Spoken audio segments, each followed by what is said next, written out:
Good morning everyone. मैं doctor Sanjeev Kumar Sunshine hospital Gachibowli Hyderabad से बोल रहा हूँ। कोरोना बढ़ने की वजह से कई ऐसे लोग हैं जो मेडिकल फैसिलिटीज के पास नहीं जा पा रहे। बुखार कॉमन हो गया है और डर बढ़ता जा रहा है। वो लोग जिनको बुखार नहीं है उनको कोरोना होने का चांस बहुत कम है, क्योंकि बगैर बुखार के कोरोना नहीं हो सकता। दूसरी चीज, जिन लोगों को बुखार नहीं है, सिर्फ डर है कि हमको कोरोना तो नहीं हो गया है, हम टेस्ट कराएं। टेस्ट कराने का कोई बेनिफिट नहीं है, क्योंकि ट्रीटमेंट कोरोना का अभी भी कोई स्पेसिफिक नहीं है। सारा ट्रीटमेंट सिर्फ सिम्टोमेटिक आपकी प्रॉब्लम्स के हिसाब से ही किया जा रहा है। इसलिए कोरोना के टेस्ट के पीछे मत भागिए। जिन लोगों को डर है कि हम कोरोना पेशेंट के पास गए थे, हमको तो नहीं हो गया, अगर आपको फीवर नहीं आ रहा तो आपको कोरोना नहीं है। अगर आपका टेस्ट भी कोरोना का पॉजिटिव आया और आपको कोई सिम्टम नहीं है तो सिर्फ 14 दिन के लिए घर में आइसोलेशन रहना बहुत जरूरी है, जिससे कि दूसरों को ना फैले। जो लोग घर पे हैं वो लोग हैंड सैनिटाइजर का या फिर घर के बने सोप्स का यूज करिए। कैसे यूज करना है, आपको सैनिटाइजर लेकर के इसको चारों तरफ रगड़ना है, इवन साबुन से भी ऐसे ही, जिससे कि कोई भी कॉर्नर ना बचे। अब ये आपका हैंड स्टेरलाइज है। अगर आप पेशेंट को छूना चाह रहे हैं तो या तो सैनिटाइजर नहीं तो ग्लव यूज करिए, और छूने के बाद या काम खत्म होने के बाद वो ग्लव उतार करके फेंक दीजिए। उस ग्लव को पहन करके आप बाहर मत जाइए, नहीं तो इन्फेक्शन बाहर आ जाएगा। अगर आप इन्फेक्टेड नहीं है तो सोशल डिस्टेंसिंग के टाइम या तो कपड़े का या N95 या सिंपल मास्क यूज करना इक्वली इफेक्टिव है। सिर्फ पेशेंट से 1 मीटर की दूरी बनाए रखिए। वो लोग जो इन्फेक्टेड नहीं है अपनी इम्यूनिटी को बूस्ट करना चाहते हैं कि हमको इन्फेक्शन ना हो, या हो तो हम उससे बच जाएं, उसके लिए जो हमारे पास विटामिन सी की टैबलेट्स हैं, जो एक सुबह और एक शाम ले लेनी चाहिए। कुछ मल्टीविटामिन की गोलियां आती हैं, विकासूल या मल्टीविटामिन सुप्राडीन, कोई भी गोली एक जैसा ही काम करती है, दिन में एक लेना इनफ होता है। कैल्शियम या विटामिन D3 ने भी इफेक्ट दिखाया है, इसलिए ये भी दिन में एक बार लेनी है। विटामिन डी के 60K के कैप्सूल्स आते हैं, 3 दिन लेकर के बंद कर दीजिए। वो लोग जो बुजुर्ग लोग खाना नहीं खा पा रहे, भूख नहीं लग रही, उन लोगों के लिए ORS सोल्यूशन या घर का बना नींबू पानी इनफ होता है, जिसमें नमक और चीनी दोनों होनी चाहिए। यहां तक मैंने बात करी वो लोग जिनको कोई इन्फेक्शन नहीं है या फीवर नहीं आ रहा। मैंने फिर बताया, फीवर नहीं है तो कोरोना नहीं है, क्योंकि 97% को पहला सिम्टम ही फीवर आता है।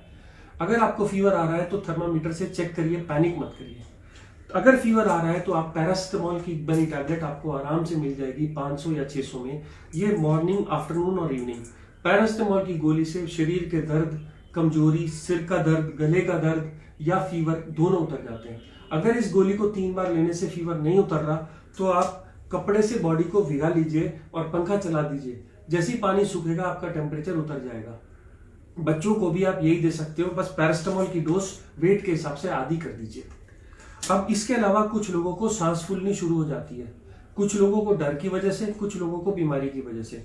अगर वो सांस फूलना डर की वजह से है तो आप ये पल्स ऑक्सीमीटर खरीद लाएं, जो कि मार्केट्स में आराम से मिल जा रहा है 500 से 1000 रुपए के बीच में, या फिर अमेजन साइट्स पे भी मिल जाता है। इसको उंगली पे लगाने से आपको आपकी ऑक्सीजन कितनी है ये बता देता है।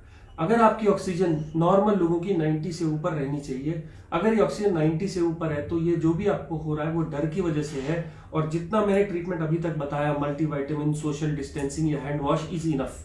बट अगर आपकी ऑक्सीजन कम हो रही है या सांस चढ़ रही है या खांसी आ रही है तो आपको 2 टैबलेट्स, एक तो डेरिफिलिन की गोली या डॉक्सोफिलिन की गोली सुबह दोपहर शाम ले सकते हैं, और एक मोल्टीलुकास्ट की गोली रात में लीवोसिट्रिजिन के साथ। इन गोलियों से आपका सांस चढ़ना कम हो जाएगा। कुछ लोगों ने म्यूसिनेक भी ट्राई करा है सुबह और शाम, म्यूसिनेक से भी सांस चढ़ना कम हो जाता है। जिन लोगों को खांसी हो रही है, कोई सिरप अच्छा और बुरा नहीं होता। जो लोग सिरप मार्केट से खरीद सकते हैं 5 ml सुबह दोपहर शाम लीजिए। जो लोग नहीं ले सकते वो लोग जिंजर का जूस, कंसंट्रेटेड जिंजर के जूस में हनी मिला के लीजिए। ये भी होम रेमेडी है, खांसी के सिरप के जैसा काम करता है। सब सिरप एक ही जैसे काम करते हैं, सिर्फ एक ढक्कन सुबह दोपहर शाम लेना है। यहां तक तो सिर्फ उन लोगों की बात है जो लोग घर में सिम्टोमेटिक ट्रीटमेंट कर रहे हैं, किसी वजह से आपका बुखार उतर नहीं रहा, बहुत बढ़ गया, इतने सब केयर से नहीं ठीक हो रहा, तो अब मेडिकल फैसिलिटी आ जाती है जिसमें कुछ गोलियां और कुछ इंजेक्शन मैं समझा रहा हूं।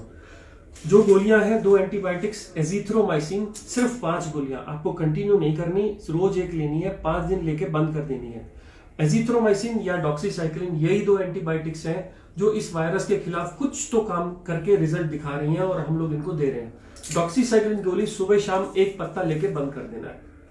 अगर इन सबसे भी ठीक नहीं हो रहा और आपके पास मेडिकल फैसिलिटी है तो आप मेडिकल फैसिलिटी में जाइए। अगर ऑक्सीजन 90 से कम है तो ऑक्सीजन का सिलेंडर का इंतजाम करिए, नहीं तो अपने हॉस्पिटल पास में दिखाइए। किसी वजह से आपको हॉस्पिटल नहीं मिल रहा तो 2 और ड्रग्स हैं। एक तो ब्लड थिनर एनोक्सापैरिन। ऐसा माना गया है कि कोरोना के टाइम में बॉडी में क्लॉट्स बन जाते हैं और हार्ट का, ब्रेन का, स्ट्रोक और सब जगह के ऑर्गन्स फेल करने लगते हैं। ऐसे में ये ब्लड थिनर का इंजेक्शन सुबह और शाम 40 mg का अगर 3 दिन लगा लिया जाए तो ये इनसे बचाता है, प्रोटेक्ट करता है। मैं फिर कह दूं, ये मेडिकल गाइडेंस में ही करना है। अगर किसी वजह से ये इंजेक्शन नहीं अवेलेबल है तो गोली भी आती है पिक्साबैन की, जो 2.5 mg सुबह शाम ली जा सकती है। ये सब चीजें 5 दिन के लिए करनी है।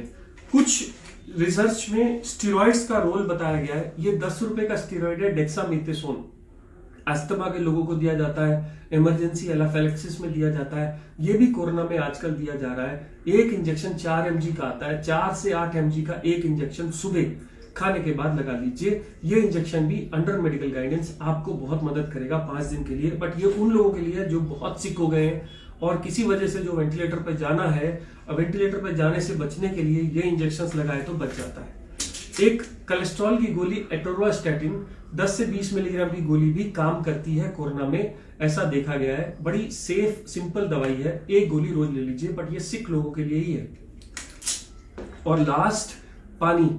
जो लोग बिल्कुल नहीं खाना खा रहे उनको तो चढ़ा सकते हैं, बट अब ये देखा गया है कि ज्यादा आईवी फ्लूइड देने से पेशेंट की कंडीशन खराब हो रही है, इसलिए सिर्फ पानी के ऊपर मत जाइए, कोशिश करिए इसको अवॉइड करने का।